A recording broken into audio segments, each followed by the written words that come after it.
ये कहना चाहता हूँ, ये मोदी जी देश के प्रधानमंत्री कैसे हैं, एक खिलवाड़ कर रहे हैं। मैं तो इतना ज़रूर कहता हूँ, ये एक जोकर टाइप के लोग हैं, इससे ज़्यादा कुछ नहीं है। क्योंकि स्वयं जो कि अमित शाह कहते हैं कि ये तो जुमलेबाज हैं। अच्छा। कि ये 15 लाख का जुमला था केवल। नमस्कार, मैं हूँ अपूर्वा चौधरी और आप देख रहे हैं डेली हिंद।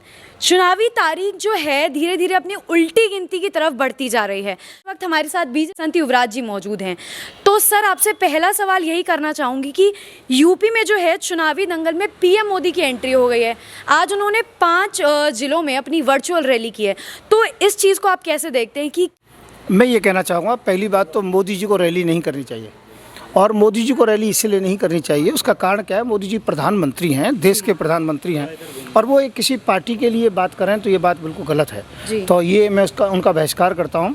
देश के ऐसे प्रमुख व्यक्तियों को किसी एक व्यक्ति की बात नहीं करनी चाहिए, राष्ट्र की बात करनी चाहिए। वो केवल बीजेपी के नेता हैं इस समय, वो प्रधानमंत्री मोदी नहीं है। मोदी जी को इस समय यदि वो पार्टी के लिए रैली करते हैं तो उनको मैं प्रधानमंत्री नहीं मानता हूं, इस बात को नकारता हूं। आखिरकार मोदी से इतनी चिढ़ क्यों है आपको? वो देश के प्रधानमंत्री हैं, जगह जगह जाके लोगों को वो बात करते हैं, उनसे पूछते हैं कि आपको किस चीज़ की नीड है, क्या चाहते हैं आखिर आप देश में। तो आपको इतनी तकलीफ क्यों है मोदी जी से? वो बैनर भाजपा का लगाते हैं और चिन्ह जो कि कमल का फूल होता है, उनको भारत सरकार लिखना चाहिए, और चिन्ह केवल अशोक का चिन्ह होना चाहिए। यदि अशोक का चिन्ह है और वो भारत सरकार लिखते हैं तो देश के प्रधानमंत्री हैं। और जहाँ पर केवल बीजेपी की पार्टी का मामला हो, पार्टी की केवल विशेषताएं गिनाते हो, तो इसका मतलब वो पार्टी के ही नेता हैं, वो देश के प्रधानमंत्री नहीं हैं। मैं इस बात को तर्क देता हूँ, इस बात के लिए केस भी दायर करूँगा। तो मैं ये कहना चाहूँगा, मोदी जी की ओछी हरकत है और सरकारी धन का दुरुपयोग करना, पुलिस प्रशासन को परेशान करना। कानपुर में तो यहाँ तक कह दिया गया कि यदि आप लोग रैली में नहीं आए तो उनके जो फ्री के राशन है वो बंद हो जाएंगे। यदि कानपुर की रैली में नहीं आए तो जितने पटवारी थे, डीएम थे, एसडीएम थे, टीचर थे, सरकारी विभाग के लोग थे, तो उन लोगों को कह दिया गया कि आप लोगों को हर प्रकार की सुविधा से वंचित कर दिया जाएगा और नौकरी से निकाल दिया जाएगा। इसमें तो कोई नीचे हो ही नहीं सकते। हमारा साइलेंट मोड पर काम चल रहा है। योगी के सामने चुनाव लड़ने को तैयार हूँ, योगी को परास्त करूँगा, हराऊँगा। और दूसरा, हमारी बैसाखी के बिना कोई सरकार नहीं बनेगी। कैसे हराएंगे आप योगी जी?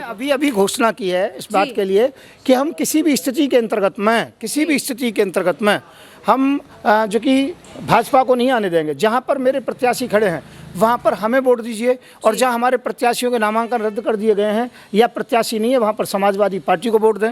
हम मथुरा के अंतर्गत में जा रहे हैं जयंत के साथ, हम जितना भी जाट स्थान है उसमें जयंत के साथ जा रहे हैं। क्यों? क्योंकि जयंत एक जो कि नेता है बहुत अच्छा, राकेश टिकैत बहुत अच्छा नेता है। हम किसानों के साथ जा रहे हैं। पंजाब में जहाँ जहाँ हमारे नामांकन पत्र नहीं भरे गए या प्रत्याशियों को फेल कर दिया गया, नामांकन पत्रों को रद्द कर दिया है, वहाँ पंजाब के किसानों के साथ जा रहे हैं। मैं ये कहना चाहता हूँ, जहाँ जो कि अन्नदाता नाराज़ हो वहाँ किसी भी स्थिति के अंतर्गत में विजय प्राप्त नहीं हो सकती। अन्नदाता को इन्होंने नाराज़ किया, अन्नदाता को, किसानों को आतंकवादी बोल दिया पाके। और जो कि यहाँ से आए हैं पंजाब से, तो कह दिया हम बच कर के आए हैं, जैसे आतंकवादियों को देश से बच के आए हों। और पाकिस्तान गए बिरयानी खाने के लिए तो वहाँ कोई एक्टिविटी नहीं कि हम बच कर के आए, वहाँ से चुपचाप अपने घर में घुस कर के आ गए। मैं ये कहना चाहता हूँ, ये मोदी जी देश के प्रधानमंत्री कैसे हैं, एक खिलवाड़ कर रहे हैं। मैं तो इतना ज़रूर कहता हूँ, ये एक जोकर टाइप के लोग हैं, इससे ज़्यादा कुछ नहीं है। क्योंकि स्वयं जो कि अमित शाह कहते हैं कि ये तो जुमलेबाज हैं। अच्छा। कि ये 15 लाख का जुमला था केवल। जो वो जुमलेबाज कहते हैं तो हमने जोकर कह दिया, इससे ज़्यादा कुछ नहीं है। अनपढ़ व्यक्ति हैं। 3 साल रहा हूँ, मोदी को मैंने 3 साल झेला है। भिक्षावृत्ति करके लाया करता था और उनको खिलाया करता था। जिला अध्यक्ष रहा है योगी मेरा, उनको भी मैंने 5 साल झेला है। मैं ये कहना चाहता हूँ कि ये सब बेकार के लोग हैं। देश जाने क्यों इन लोगों को जो कि चाहता है, ये समझ में नहीं आता है कि देश को किस प्रकार से गुमराह करते हैं। पहले भी झूठ बोलते थे, आज भी झूठ बोल रहे हैं, और देश में यदि दोबारा सत्ता में आए तो भी झूठ बोलेंगे। और देश में हिंदू मुसलमान की राजनीति करते हैं। मैं कहता हूँ ये देश हिंदू मुस्लिम सिख ईसाई सभी का है। हम सबको सेकुलरिज्म से काम करना चाहिए, हमें हिंदू मुसलमान की राजनीति नहीं करनी चाहिए। अच्छा, आपने अभी इतने बड़े बड़े आरोप लगाए भाजपा पे, योगी पे, मोदी पे, आपको डर नहीं लग रहा है कि आप गोरखपुर से चुनाव लड़ रहे हैं, जो कि वो गोरखपुर जो योगी का गढ़ कहा जाता है? हाँ, वो बदमाश तो हैं, गुंडे तो हैं, मवाली तो हैं, वो कुछ भी कर सकते हैं, परंतु उसमें कोई दिक्कत नहीं है। सत्य की सदा जीत होती है। कौरवों ने खूब मवालीपना किया, खूब गुंडई की, सब कुछ किया, परंतु जीत किसकी हुई? पांडवों की हुई। वो भोले भाले थे, कम थे संख्या में, हम कम हैं संख्या में। वो हमें 20 कहते हैं, अपने को 80 कहते हैं, पर देखते हैं 20 जीतते हैं या 80 जीतते हैं। मैं इस बात को कहता हूँ, 20 की बात करते हो तो 20 तो मेरे साथ है, 80 की बात करते हो तो 80 में 40 मेरे साथ है। तुम संत हो तो मैं भी संत हूँ, तुम महंत हो तो मैं भी महंत हूँ, तुम्हारी हिंदू वाहिनी है तो मेरी हिंदू सेना है। मैं ये कहना चाहता हूँ हर चीज़ के अंतर्गत तुमसे आगे हूँ मैं। तुम संत में राष्ट्रीय संत हो, इस बात का ध्यान रखना। उम्र में भी तुमसे बड़ा हूँ, तुम मेरे नीचे काम किया है, तुमने हिंदू सेना में काम किया तब निकाला तो हिंदू वाहिनी बनाई। 40 तुम्हारे, 40 मेरे और 20 मेरे पास है। तो मेरे पास 60 है और वो केवल जो 40 है। अब देखते हैं 40 जीता है या 60 जीता। लेकिन डिप्टी सीएम साहब जो हैं वो तो दावा करते हैं कि 300 से ज़्यादा सीट लेकर आएगी इस बार भाजपा। मैं ये कहना चाहता हूँ कि यदि ईवीएम मशीन को हटा दीजिए, 30 तक भी ले आओ तो बड़ी मेहरबानी होगी। मैं ये कहना चाहता हूँ थोता चना और बाजे घना, वो वाली बात है। ये कुछ नहीं, केवल बेकार की बातें करते हैं।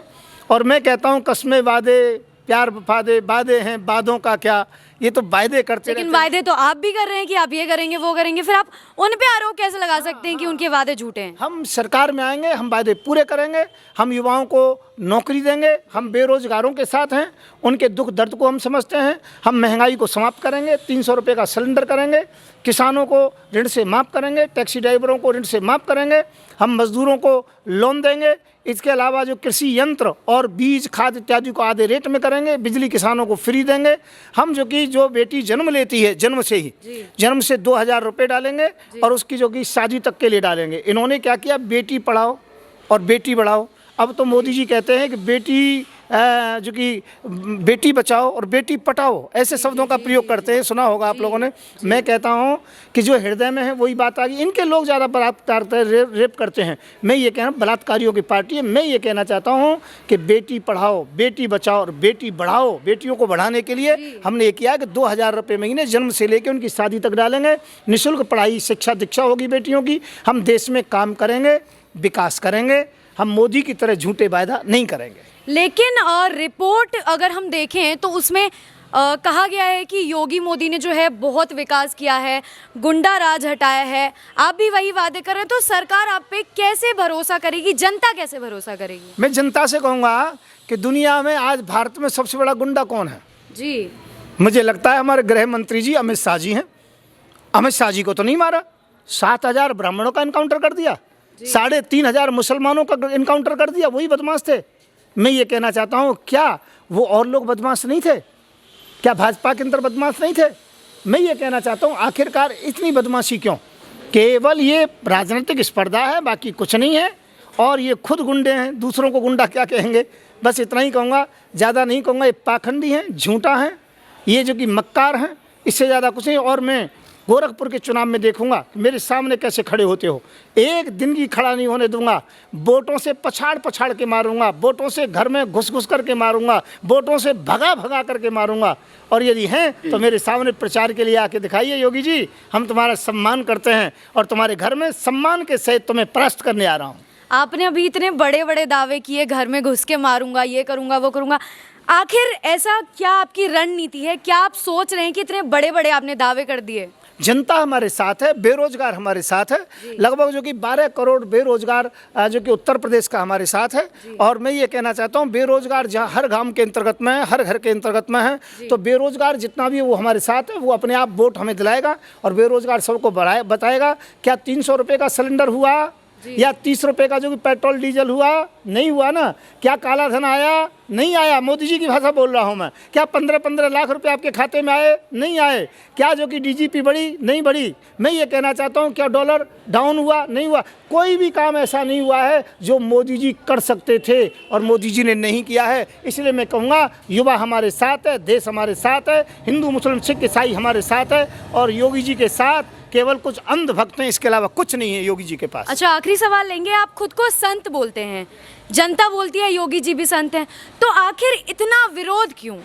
वो संत नहीं है, अच्छी प्रकार से जानता हूँ। वो तो इनकाउंटर स्पेशलिस्ट है और वो जो कि ठाकुर और ब्राह्मण की बात करता है वो ठाकुर है और ब्राह्मणों का जो कि इनकाउंटर करता है, इससे ज़्यादा कुछ नहीं है। संत होते तो इस प्रकार से इनकाउंटर नहीं करते, इस प्रकार की भाषा नहीं बोलते, मुसलमानों को इस प्रकार से उल्टी सीधी भाषा नहीं कहते, ऐसे शहरों का नाम नहीं बदलते। मैं ये कहना चाहता हूँ उसे संत कहना और रामदेव को संत कहना ये घोर अनर्थ है। देश के अंतर्गत में संतों का नाम बदनाम करना है। एक व्यापारी को संत कह रहे हो, और एक दूसरे को जो उसको संत कह रहे हो, जो लोगों को मारता पीटता है। मैं ये कहना चाहता हूँ, ये संत नहीं है किसी भी स्थिति के अंदर। हम संत हैं जो देश को एकता और अखंडता के अंतर्गत में जोड़ते हैं। देखिए अभी तक उत्तर प्रदेश के अंतर्गत में ब्राह्मण बना मुख्यमंत्री, क्षत्रिय बना, ठाकुर बना, बनिया बना, ओबीसी बना, एससी बना, पर अभी तक कोई भी मुस्लिम चेहरा नहीं बना। हमने पहली बार मुस्लिम चेहरा को लिया है। फिल्मी जो कि अभिनेता हैं, बॉम्बे रहते हैं, मेरठ के रहने वाले हैं, और वो हैं श्रीमान शेरा प्रवीण जी। उनको हमने मुख्यमंत्री का चेहरा लिया है कि अब की बार मुस्लिम मुख्यमंत्री बनेगा उत्तर प्रदेश का। जी शुक्रिया, बहुत बहुत शुक्रिया।